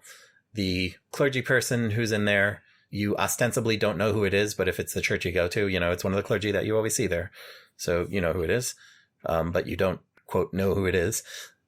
And they, quote, don't know who you are, but, You can probably figure it out. They can probably figure out, you can figure it out. But the idea is you confess your sins, then they tell you how many of what prayers to say to atone for them, and your record is wiped clean. Okay, I have a question. Yes. An act of contrition. Yes. Make a good act of contrition. Mm-hmm. What? Act of contrition is a particular prayer. Oh! Yes, it's the act of contrition. I thought it was like a thing you had to do. It is. I thought it was like a task you had to complete. Yes. You must seek the golden fleece. My entire life, legitimately, I had thought make a good act of contrition meant go help 5 old ladies cross the street. Hold the door for people. I didn't know. What it ends up being is the clergy person will hear your sins and decide what the appropriate atonement is. Say 5 Our Fathers and 3 Hail Marys and mix thoroughly and whatever. You would say the Hail Mary, the Our Father, however many times. Then you would say the act of contrition. And there are a bunch of prayers, and all of them basically amount to, hey, God, I'm sorry I did the thing. Wow. Yeah. Okay. Mm-hmm. Huh. Today I learned. Thank you. After all of this, Sylvia has gone to Florida for a bit. Margaret's very excited because she's going to go down to Florida and visit with her. She'd initially called when they were going to Radio City and said, hey, Grandma, can I come and spend the night with you after? And she said, oh, gosh, honey, I would love that, but I'm going to be in Florida. Why don't you come down and spend your spring break with me? You see her with brochures, and she's like, yeah, there's a hotel down there with people my age. She's going down to spend some time with some other seniors and get out of the city and enjoy life a bit again. Yeah. Because she's lonely. Her family's moved away. Yes. So Margaret's parents give her a plane ticket to Florida. She's going to go visit her grandmother. At this resort or whatever it is. Meanwhile, a letter comes to Margaret's mom from her parents saying, your letter was like an answer to prayer. We're going to be flying east. We hope you'll let us see you. And we'd like to meet our granddaughter. So all of a sudden, her mom's parents are a factor again, and it's going to be during that week. So Margaret's not going to Florida. Margaret can't go to Florida. Margaret's very angry about that. Because she was annoyed and sad with everything. And when she left the church, she was just like, God, just get me to Florida. I just need to go to Florida. Yes. And a theme of these little prayers to God that she does is that she keeps asking for things that aren't going to happen for her. Give me some boobs. I'm getting my bra. Give me something to put in it. Let this happen. Let that happen. Let something happen that makes us not have to move to New Jersey. This and that. And the things that she's asking for aren't happening for her. Which is also interesting because when you talk about people getting to experience something for the first time, right? I was talking to somebody recently about, sometimes when people come out later in life, they have a second adolescence. They get to do the stuff that they hadn't done the first time around. And the way that Margaret is interacting with God, to a certain extent, she's like a little kid. She's 12, but she's never had these experiences before. Yeah. So all of a sudden, she's talking to God in the language of a little kid, because it's that first understanding. Yes. Just feeling this stuff out and how this all works and trying to figure out her relationship to God and how this works. And this whole time she's trying to figure out which religion to be. Which religion should I be? Christian or Jewish? Christian or Jewish? What should I be? Right. And it's all very binary, which is also interesting because if you want to join, becoming Catholic versus becoming, I don't know, let's pretend Lutheran for Nancy's family, because we don't know, some sort of white Protestant situation is happening there, versus an AME church. Those are all radically different experiences. And, what it means to be Christian. And that makes me crazy because when people talk about interfaith, whatever, they're talking about Jewish and Catholic or Jewish and Protestant. And there's never any understanding that there's anything other than life along that particular binary. Right. Which makes me crazy. It doesn't tend to get into which branch of Christianity or which branch of Judaism or other things, you know? She didn't have a Muslim friend in this. She didn't have a Muslim friend in this. She didn't have a pagan friend. She didn't have a Hindu friend. She wasn't... Nothing non-Abrahamic, first of all. It was always one of the two because she knew, oh, my mom's this, my dad's that, so I guess I'm going to be one of them. Which one? Right. And, you know, it's something I get head up about, not infrequently, because so many things in life are not as binary as people want us to think they are. Yeah. And this is one of them. But also, from a child's point of view, things can seem very binary. Absolutely. And sometimes you try and see things that way because it makes them a little easier to understand, potentially. So, Margaret's grandparents come to town.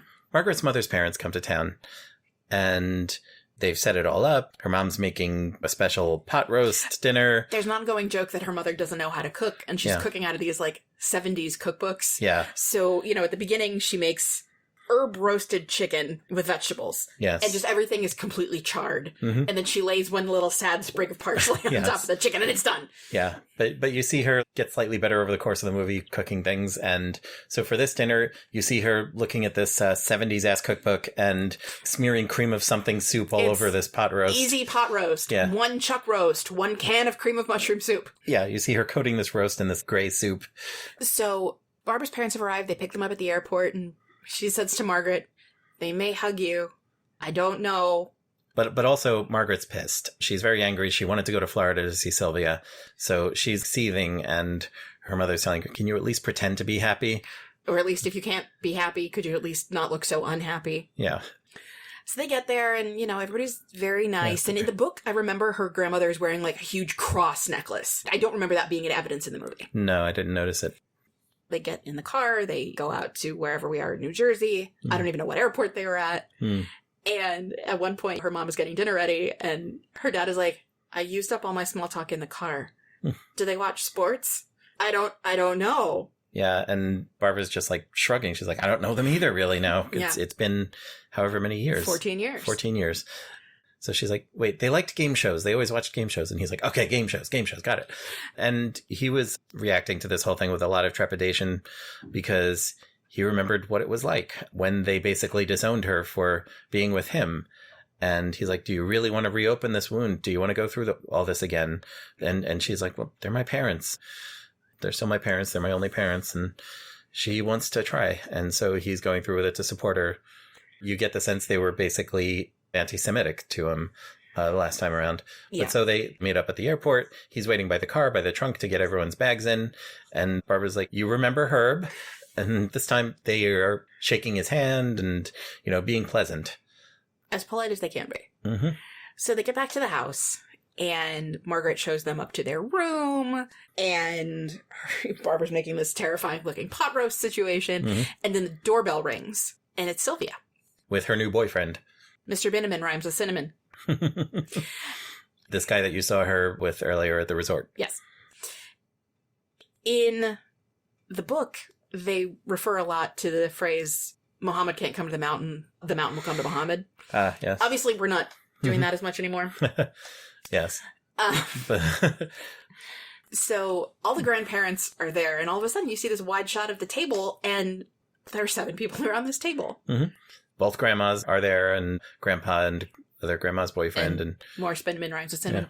Yeah. And they're all eating this pot roast, and then after dinner, everybody's in the living room. Yeah, and you see them kind of getting into it. Barbara's like, it's just great to have everyone here together. You're here and you're here. The whole family's here. And Mr. Binneman. We're all eating supper together. Yes. We're all here. It's kind of going well. And then it isn't.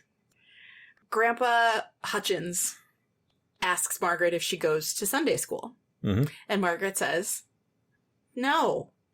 And Grandma says, don't you want to? And then Sylvia chimes in with, no, well, she went to temple. She's Jewish now.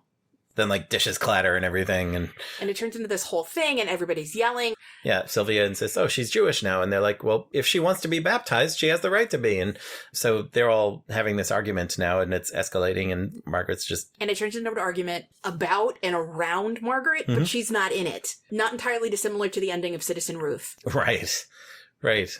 Oh, man, yeah.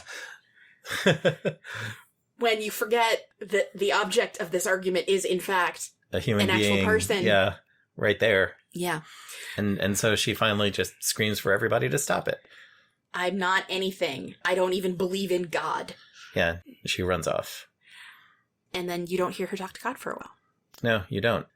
The grandparents both leave in separate cabs, which is interesting because obviously her mom's parents were planning to stay there. They were shown up to their room and, had luggage and everything. Yeah. But everything's gone to pot, so everyone's leaving.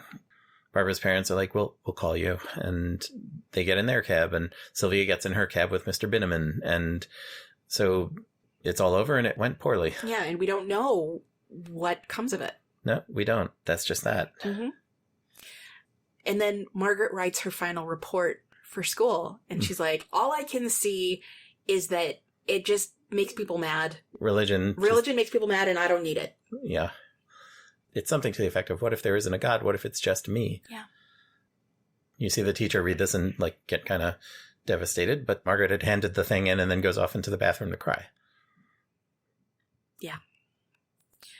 At the end of the movie, she tells him he's a good teacher. Yeah. Which is all anybody wants to hear from their students.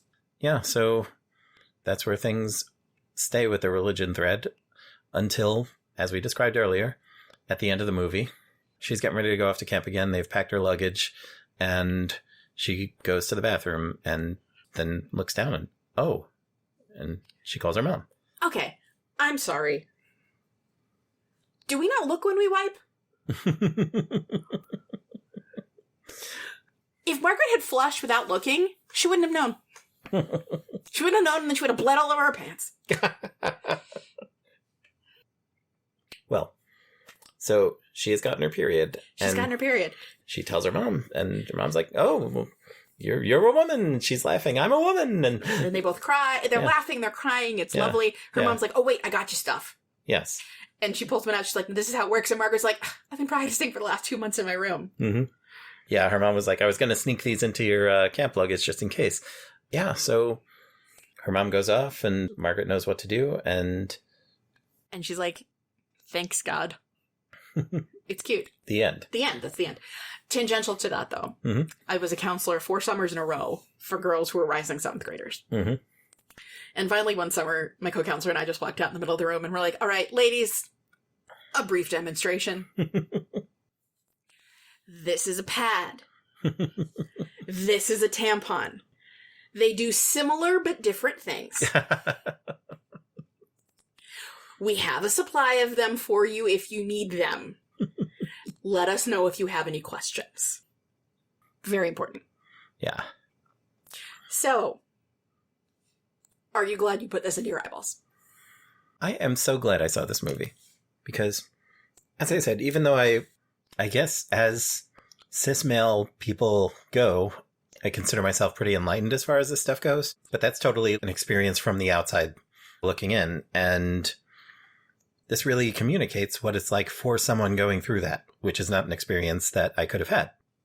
It was really beautiful. It was a beautiful story. It handled everything so well, which is amazing to think this is a story from 53 years ago. Mm-hmm. 1970, they had barely discovered vaginas at that point. I mean, the sexual revolution was still a thing that was a current concern. Yeah, I think Our Bodies, Ourselves was also first published in 1970. So between the two, you were pretty much armed for anything after 1970. It was all going on. But the fact that this story handles everything so well and so gently and so genuinely and so generously, this is a story that everyone should know, not just people who menstruate. Dudes, go see this movie. Or read the book. I'm going to read the book. This is an important story. Like, if you know anyone in your life who is someone who menstruates, someone who went through this, someone who's going through this, maybe you have a child in your life who's going to be dealing with this at some point, arm yourself with this story. I can totally see why this is a standard, and it deserves to be.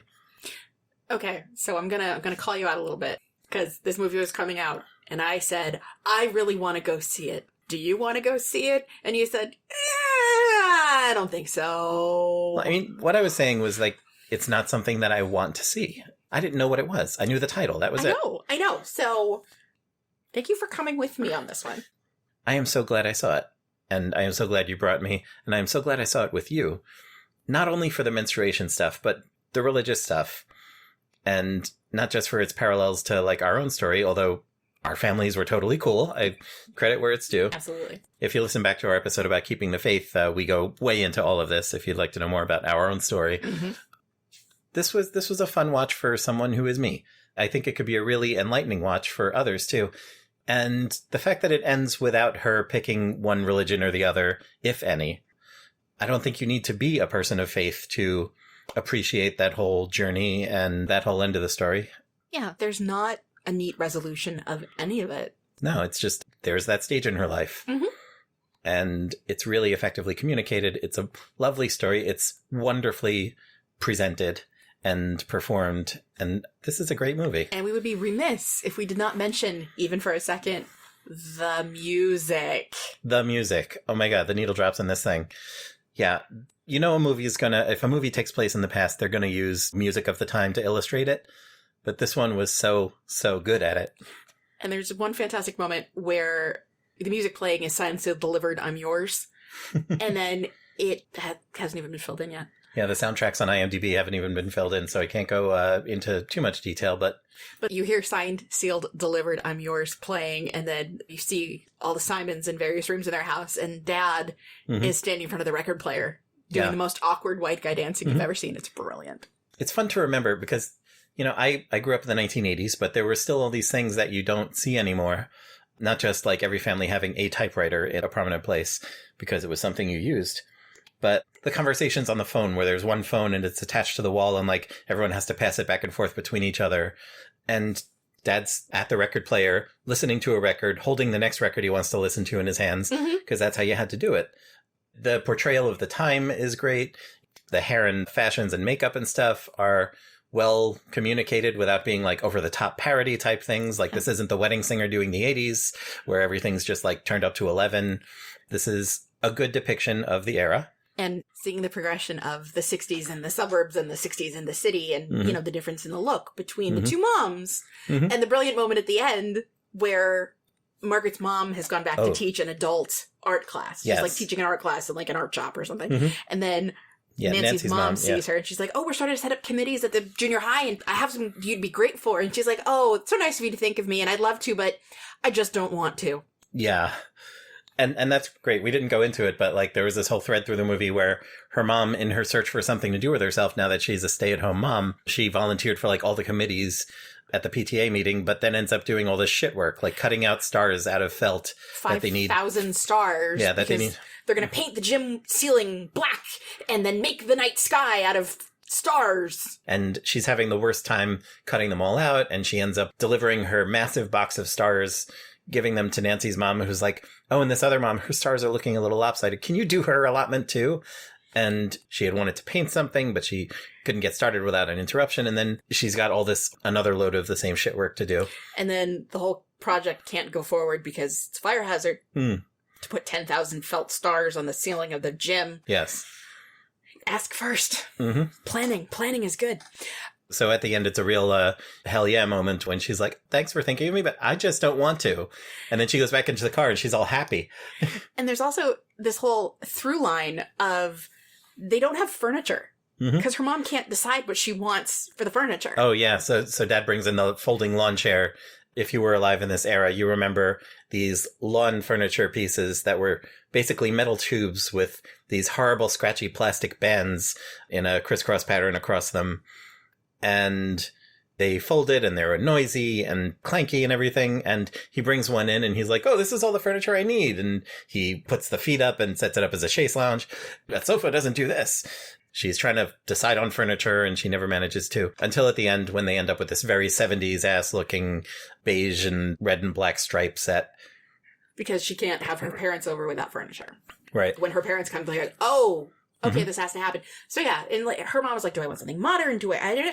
And you wind up with this like crazy ass earth tone plaid situation. Yeah, she's in the store trying out those horrible plastic egg chairs that were all the rage for a hot second. And I think those might be kind of fun. I've sat in them. They're not fun. Oh. It's much cooler in principle than it ever is in practice. Fair enough. I would like to sit in one. One day we'll find one and you'll sit in one and then you won't want one anymore. But I'll take it. So there's also the journey that the mom takes in this movie that's very, in a way, like Margaret's being taken for this ride by this supposed friend who ends up being kind of a shitty person. The mom's going through kind of the same thing with Nancy's mom. And we didn't mention at the end, they're all at the school right after she tells the teacher that he's been a good teacher at the graduation. Last day of school party. So they're out in the field and there's like a dance floor set up and tables with whatever going on. And she walks away from Nancy and the secret club friend group and goes over to Laura, the tall girl. And she's just like, do you want to go over there and dance? And Laura's like, really? And so they start dancing and they're having fun. In the meantime, Nancy's over there with the other two girls and they're trying to throw things at this game and it's not working out. And Nancy's getting crabby. And Jeannie turns around and sees Margaret having fun and just goes over and joins Margaret and Laura, and they're all dancing and giggling. And did Gretchen eventually do the same? I think. I think she did at the end, at the last minute. Nancy's left on her own while everyone else is having fun. So there are no definitive answers to anything. It's this lovely slice of life. It's one school year. Yeah, and then we move on. This was such a damn sweet story, and go see it. If you know the story and it's been part of your life, like it has been for so many, go see it. If it hasn't been part of your life, go see it. Maybe you're listening to this in the mysterious future and you can get the movie on demand or whatever, check it out. It's worth it. Absolutely. Especially if you have or may one day have young kids this age in your life. 100%.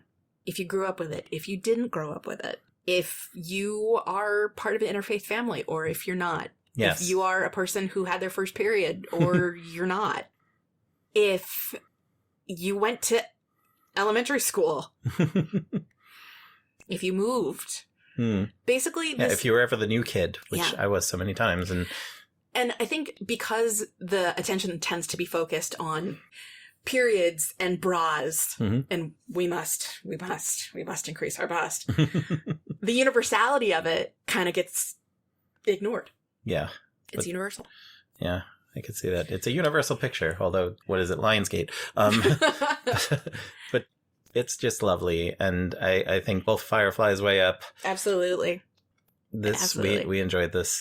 We did. But if for some reason you didn't like it, well, first of all, you're stupid and go watch it again because you're wrong. But if you disagree with anything we said, tell us. If you disagree with anything we said on this episode or any of the previous episodes, please feel free to get in touch with us.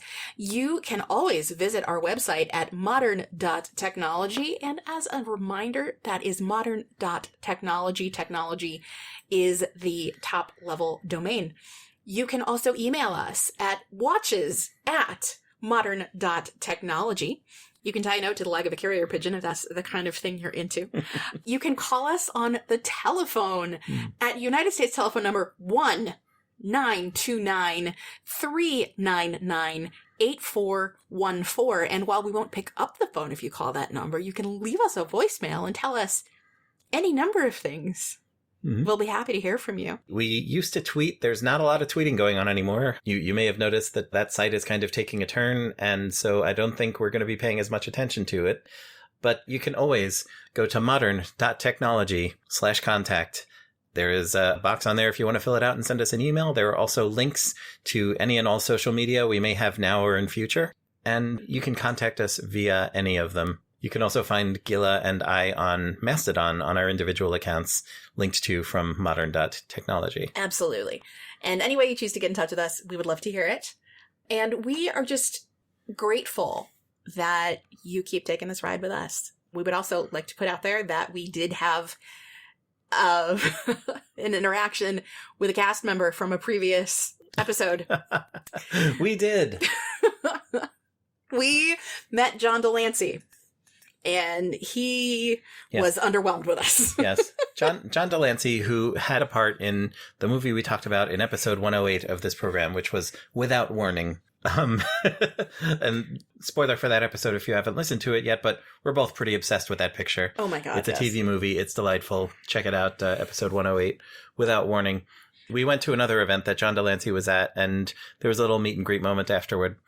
And a lot of people were asking him about Star Trek stuff, which, yeah, he was cute in Star Trek. That was awesome. But, there were people wearing Star Trek badges on their jackets when they went to this musical event at the 92nd Street Y.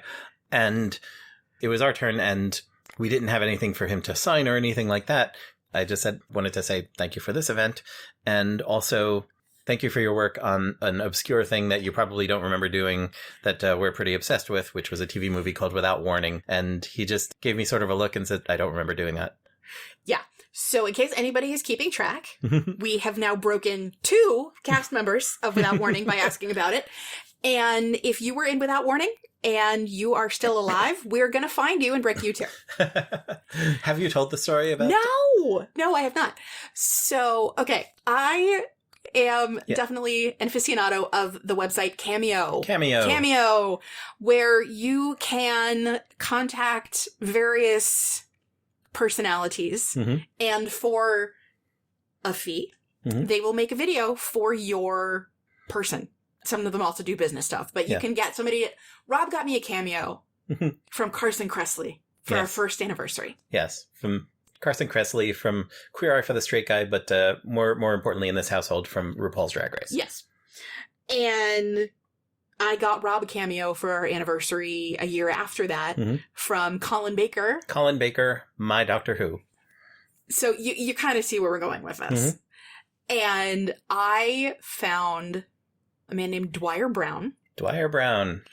Who is probably best known for playing Kevin Costner's dad in Field of Dreams. But as far as I am concerned, he was Matt Jensen, one of the field correspondents in Without Warning. Which, if you've listened to episode 108, you know that my brother and I were fully into as children. So, they are like, hey, fill out the request form. So I said, great. Okay, this is for my brother's birthday. And, oh my God, I'm a bunch of wonderful stuff about my brother because you are great. And I know you're listening to this. And I said, but when we were kids, we watched Without Warning every single day. So Dwyer Brown made this cameo. He's wearing his Field of Dreams baseball uniform. Yeah, he's wearing his baseball suit because, of course, the best known thing he was in was Field of Dreams, I think by a long shot. Beyond. So it's no great surprise to think that most of the people sending him requests for cameos are Field of Dreams fans, want to talk about that movie. And so he's there with his baseball shirt on, with a glove and a ball that he's pitching. And probably he does these things in blocks or whatever whenever he has time. So, yeah, he's going to do a bunch of Field of Dreamsy things for people who want his cameos. But he's looking at the camera and he's like, Without Warning. No one has ever asked about Without Warning. I had a great time doing it, but, it didn't go anywhere. But you're the first person to ever ask about Without Warning. We broke this poor man. Yes.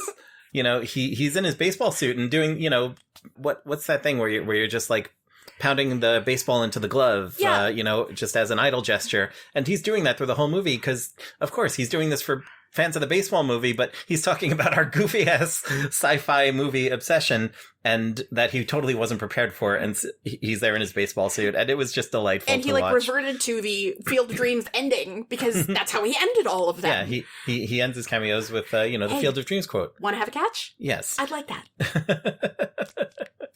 And it was just great watching us break this poor man. So for people who are keeping track, we have broken Dwyer Brown. We have broken John Delancey. Yes. There are at least 2 more cast members from Without Warning who are on Cameo. We're going to break them too. And if we ever get the chance to meet Jane Kasmerick, we're going to break her too. Sadly, Sander Van Oker is no longer with us, nor is Arthur C. Clarke. Delightful. Yes, if you want to do something fun, look for people on Cameo and mention their most obscure work in your request. Yes. They will not know where to go. It's fabulous. And you make them feel very special. Yes. But yes, anyway, John Delancey did not care for us. And I'm sure he was in full, I'm interacting with fans mode, and it was fine, and he was polite and nice. And there was an autograph broker who was trying to get him to sign more shit, and he was kind of over it. Yeah, and then we were like, hey, do you remember this little TV movie you did 25 years ago? So yeah, that was still for us a delightful reaction. even though it was, I guess, what would normally be a disappointing reaction with an actor that you're a fan of the thing they did. And they don't remember doing a thing that you're a fan of, but that's okay. We're going way far afield. The point here is we would love to hear from you. Yes. And we are just having a great time doing this. And yes, we thank you for joining us for episode 307 of Modern Technology Episode 307. And go see Are You There, God? It's Me, Margaret. Yes. If you have a chance to see it in the theater, please do, because the more people see movies that are not comic book characters blowing shit up, the more the movie industry will know that there are people who want to see movies that are not just comic book characters blowing shit up. Yeah. Getting stories out like this that are about the humanity of us all and are about sympathetic looks into not only experiences you may have had, but experiences people who aren't like you may have had. There is so much value in both of those things, and this is something that people should see. This is something that should be part of your input on the human condition. So for Modern Technology Watches, I'm Gila Drazen. And I am Rob Vincent. And we'll see you at the movies. We will catch you on the flip side.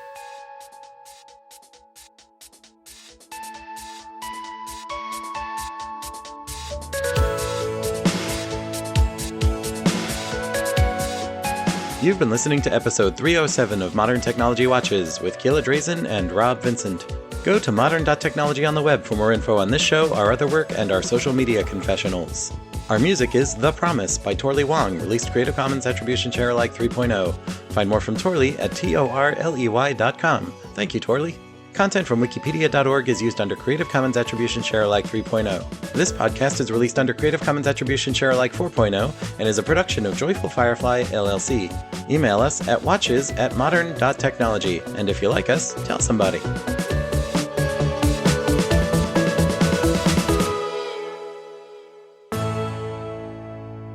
The rain stopped. I wonder when that happened. Or maybe it's just raining less. Maybe. The beginning of this podcast is going to make people have to pee, and I apologize for that. But we cannot control the weather. That is actually our podcast guest this episode is God. And Yes.